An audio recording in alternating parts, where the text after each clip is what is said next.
What's up my friends, and welcome back to your daily dose of Fortnite here in the Happy Power channel. In today's video I have for you guys the part 2 of the season 4 storyline solved. So I truly hope you guys enjoyed today's video. My previous one got so many views and pretty much went viral, so thank you so much for the support, and let's get right into part 2. Alright guys, so part 2. In this part of the series, we're going to be talking about the actual government and what's going on aside from the movie. Part 1 was particular for the movie itself and talking about the actual storyline as far as the director's going. But for part 2, we're going to be talking about the meteorite and what's happening with the map of Fortnite and focusing on mainly on that. So in case you guys missed my previous one, I encourage you guys to check it out down below and it will be the first link to you guys. But getting to the very first thing, we're going to go all the way back to the start of Season 4. So moving into Season 4, we got braced for impact. And learning from the part 1 of this series, we learned that the Season 4 mainly is pretty much one massive movie. And at the end of it, we're going to be seeing all the Blockbuster scenes come together and pretty much create one massive movie. Now the director of this movie has caught on to what's happening with the map of Fortnite, and that's what the part 1 series was based upon. While he is making his massive movie, all this crazy stuff is happening around him while he's actually filming. So while he's filming his movie, he's accidentally capturing what's happening with the map of Fortnite and of course the massive meteorite strike. Now we know this simply on the fact that he notes it multiple times in the Blockbuster loading screens. He pretty much has director's notes, and he says multiple times it is not part of this movie, but it's great for production value. I encourage you guys to check out the full part 1 of this series, but I just want to mention that to you guys to give you guys a little insight as to what we're talking about for today's video in part 2. So part 2 is based upon, of course, the government side. What's happened on the map of Fortnite and who's trying to cover up the series of events that's going on the map of Fortnite. So going all the way back to the intro of Season 4, well, we have the actual trailer, and inside the trailer we can definitely tell something's definitely going wrong. So upon that meteorite strike, we have our superheroes that have come to see what's going on. Now as they get closer to the main meteorite spot, well, we can definitely see it definitely appears to be breaking open. So something of course is going to be inside of here, but what is it, you might ask yourself? Well, we're not entirely sure just yet, but I'll give you guys some hints to actually speculate in today's video. So upon entering the game for the very first time of playing Season 4, we can definitely tell that Dusty Divot is a brand new point of interest. Now the main part, of course, we're likely to actually catch on is that this is where the actual comet/meteorite main area actually was struck. Now we can also definitely notice there's a massive research center located all around the massive meteorite, and what's actually going on with it. Now throughout the weeks, we could definitely tell that the research facility is growing bigger and bigger and pretty much advancing while breaking up the meter and finding out what's actually inside of here. So obviously it's the government or someone else trying to figure out what's going on with this. Now something else that we noticed right off the bat was gravity rocks. Now gravity rocks were located all around the area of Fortnite, everywhere pretty much where the meteorite struck. So obviously this mysterious stuff came from space and is very essential in the storyline itself, and you guys are going to find that out throughout the video. The gravity rocks itself are pretty much the key to figure out the rest of the story. Now if we think of the gravity rocks as pretty much currency, well, it's pretty much the most valuable currency in the game.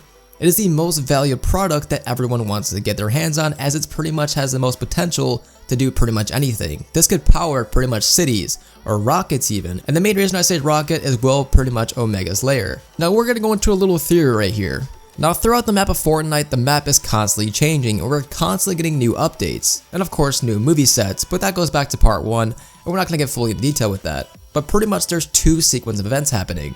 We have the movie side that's actually following what's happened with the map, and the map side which is pretty much correlating with the movie itself. These two things go together pretty much flawlessly, as the movie is pretty much being directed around the events of Fortnite.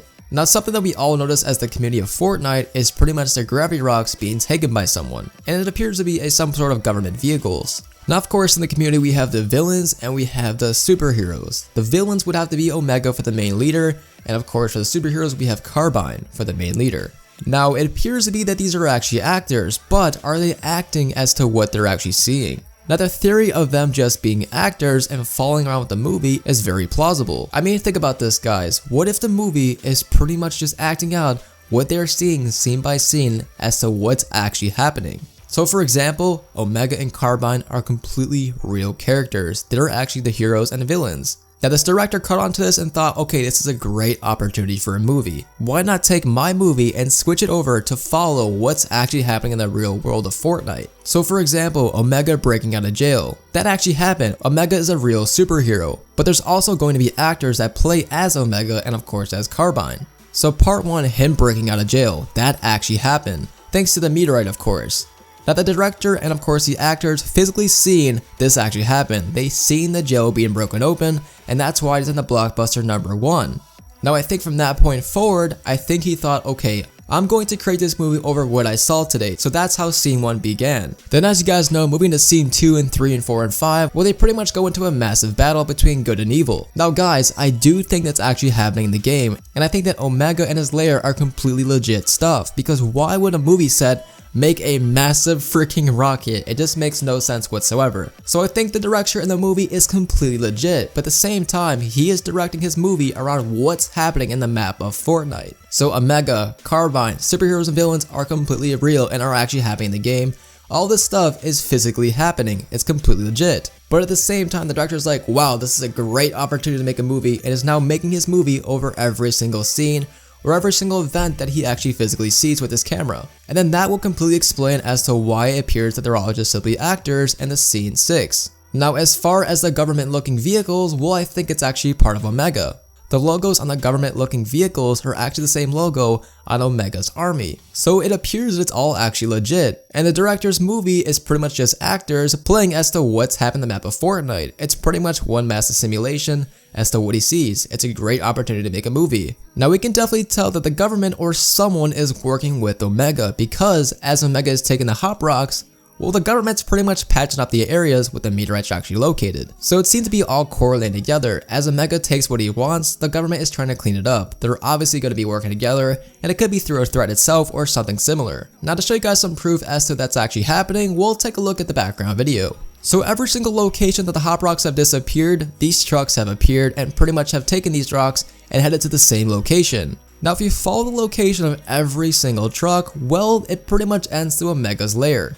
Now in this scene 6, it is the same location. So going from the last truck, you can definitely tell they are taking a right. Now taking a right, they're going all the way over to the next scene for scene 6, which is the same location of the scene 6 for the director, located right outside Omega's lair. All these things are correlating and pretty much going together once again, and pretty much lining up perfectly. So it's pretty obvious that Omega is trying to take these hop rocks to power that massive rocket to hopefully destroy the world, and the superheroes are trying to stop them.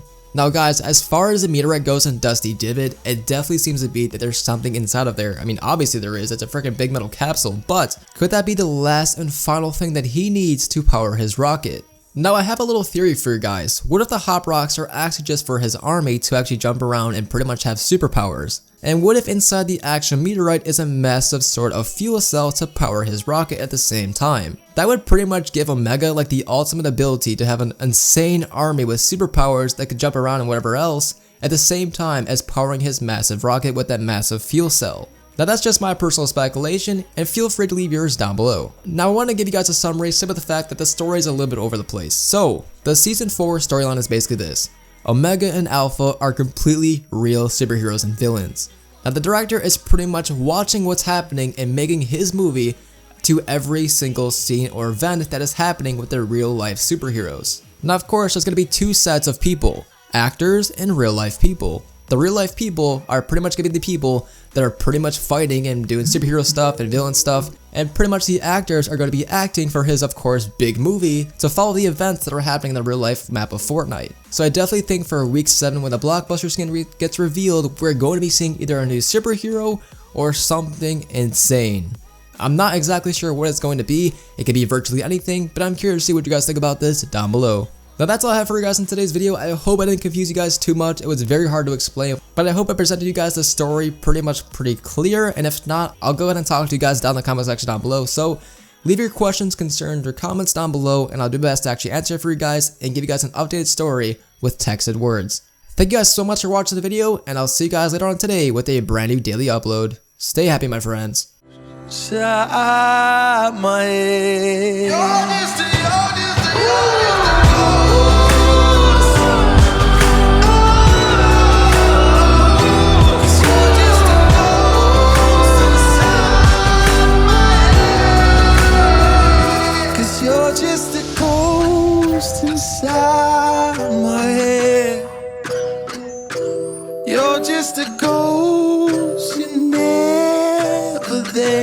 Hey.